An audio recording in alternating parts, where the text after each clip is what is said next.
ఎవరో తలుపులు కొడుతున్నారు. ఒకవేళ దొంగలు కాదు కదా. రైట్, వెళ్ళా కరణ్కు.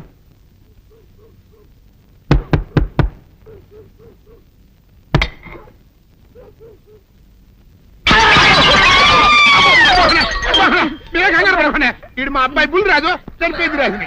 మరి ఏమిటి ఇలా వచ్చారు? ఏం లేదండి, పూర్వం చక్రవర్తులు దొంగలు పట్టుకోవడానికి మారు వేసాల్లో తిరిగేవారు కదా, అట్టాగే ఈ ఊరు పేషెంట్ని కదా దొంగలు కాపలా గాయడానికి మారు వేసాల్లో తిరుగుతామని వస్తున్నాం. మీ ఇంటి కేకలని పడ్డాయి. ఏంటా అని తలుపు కొట్టాం. ఇంకా నయం బుర్ర పగిలింది కాదు. అవును, ఏంటి అరుపులు? మీరే చెప్పండి ప్రెసిడెంట్ గారు. మొన్నేమో పిల్లాడి సైకిల్ గాలి తీసేశాడు, ఈ వేళేమో వాడి నోటు పుస్తకాలన్నీ చింపేశాడు. ఏమయ్యా ఏంటిదే? ఇంత వయసు వచ్చినా కానీ సంటి పెట్టలాగను బుద్ధి లేకపోతే కింద వస్తుంది డాడీ. బుద్ధి బుద్ధి అనాలి. తెలేరా బుద్ధి? ఇదిగో ఈ నోటు చించేసినందుకు గాను మళ్ళీ ఆ నోటు తిరగరాయాలని నేను నీకు సెట్ చేసేసానయ్యా. కరెక్ట్. అదెలా కుదురుతున్నాయ్యా? నాకు చదవడం తప్ప రాయడం రాదే. ఇది క్లిష్టమైన సమస్య డాడీ. ఏమీ కిలసడమైన పరిస్థితి కాదు. ఆయన చించిన ఎన్ని అంటిస్తాడు, నువ్వు వాటిని చూసి మళ్ళీ నోటు తిరగరాయి.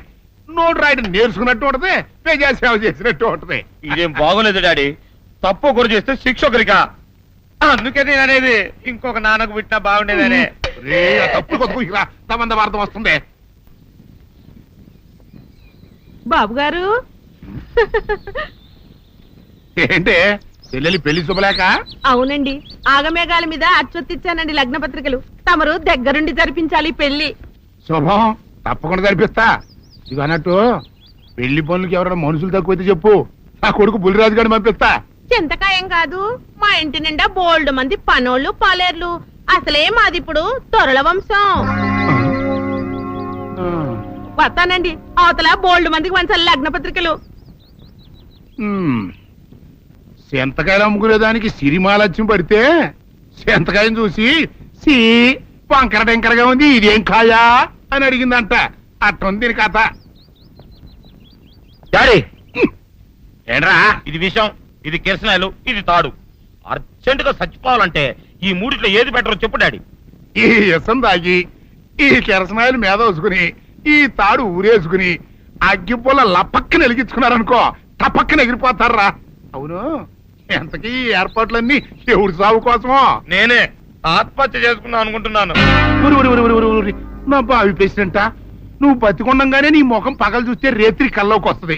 అట్టానికి నువ్వు సచ్చి దెయ్యమయ్యావనుకో, దెయ్యాలు కూడా బెదిరి సస్తాయి. నువ్వు సచ్చకరా. చచ్చుతా. సచ్చకరా. నేను చచ్చుతా. అయినా అంత అర్జెంట్ గా సచ్చాల్సిన కారణం నీకేంట్రా ఇప్పుడు? ఎందుకా? నేను ఆ పిల్లని లవ్ చేశా. ఆ పిల్లను నేను పెళ్లి చేసుకుంటానంటే నువ్వు నో అంటావు. నేను నీ మాట వినను అంటే ఆ ఆస్తి కవర్ ఎవరికైనా ఇచ్చేస్తాను అంటావు. నువ్వు ఇచ్చేసే ఆస్తి కవర్ కంటే నేను ఇచ్చేసిన మనసే నాకు ముఖ్యం. అందుకే నేను చచ్చుతా. అదే విషయం. ఓరు నా బొగ్గుకొండ, నువ్వు ప్రెసిడెంట్ అవడం నాకు కావాలి గాని పేడెత్తుకునే అమ్మాయిని తీసుకొచ్చి నానా నేను దీన్ని ప్రేమించాను అని చెప్పు, నేను చేయకపోతాను. అవును, ఎంతకే ఎవరమ్మాయి? ఒకటే అట్లా సిగ్గుపడబోకరా, చాలా సండాలంగా ఉంది. ఎవరో చెప్పు. అది అది జానకమ్మ. ఏంటి జానకమ్మ? అమ్మా, నీ గని పిచ్చిగా నెక్కిందంట్రా. నా వయసావిని నువ్వు ప్రేమించడమేట్రా? జానకమ్మ కాదు డాడీ, ఆవిడ మనవరాలు సౌందర్యను ఆవిడ మనవరాలా? నా ఎదుకల్లో నా బొగ్గుకొండ కదే. రే జానకమ్మ గారితో ఇయ్యమందడం అంటే నేను మాత్రం కాదంటని చెప్పు. వెంటనే వెళ్ళి వాళ్ళతో మాట్లాడి ఆ ముఖరథం పెట్టించుకొస్తా. అబ్బా, కింద ఒత్తులు తీసేసి ప్రాణాలు తీసేస్తున్నావు డాడీ. ముఖరథం కాదు డాడీ, ముహూర్తము. ముహూర్తము అదేలా ముఖరథము, అదే పెట్టించుకొస్తా. డాడీ, నేను ఇంకో డాడీ కాకుండా నీకే పుట్టినందుకు నాకు పిచ్చి హ్యాపీగా ఉంది డాడీ.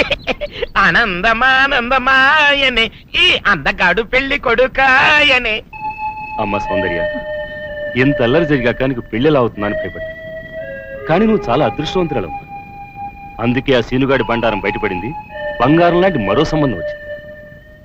ఇంతకీ నిన్ను ఏరికోరి పెళ్లి చేసుకుంటానన్న వ్యక్తి ఎవరని అడగవే? అడగాల్సిన అవసరం లేదు నాన్న, మీరెవరిని పెళ్లి చేసుకోమన్నా చేసుకుంటాను. అది కాదమ్మా, అబ్బాయి నీకు బాగా తెలుసు. అయినా నీకు ఇష్టమో కాదో చెబితే. శవాలకు ఇష్టాలుండవు నాన్న.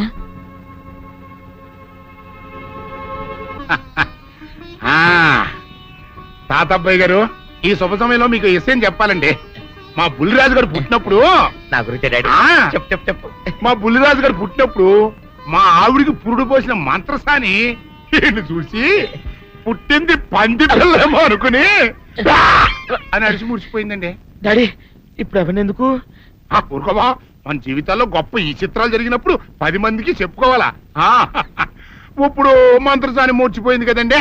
ఇకపోతే మా ఆవిడ ఎట్టండి సేపుల్లే నా కొడుకుని కన్నానని బెంగపడి పురిటి స్థానం అవ్వకముందే చచ్చిపోయిందండి.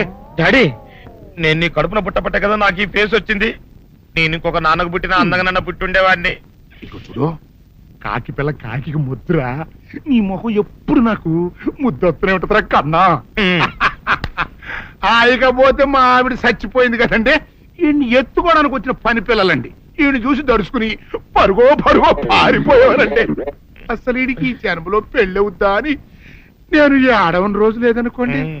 అట్లాంటిది మా బుల్లిరాజు గారికి మీ అమ్మాయితో పెళ్లి కుదరటం నిజంగా మా అదృష్టం కదండి. ఎంత మాట, మీలాంటి వారితో వీయమంతరం మా అదృష్టం. చాలవరకండి, అంత మాట్లాడతారు. పొంతులు గారు మొకరదం పెట్టేయండి. అయ్యా, ఈనాటికి సరిగ్గా 4వ రోజుకు ఓ మంచి దివ్యమైన ముహూర్తం ఉంది.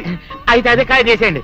ఏం డాడీ? అట్లాగే ఏమండే, మా ఓడికి పెళ్లి ఖాయం అయితే మా నూరు దేవాలయంలో దేవుడికి అభిషేకం చేయిస్తానని మొక్కుకున్నానంటే ఆ అభిషేకం ఇలా జరిపిస్తున్నాను.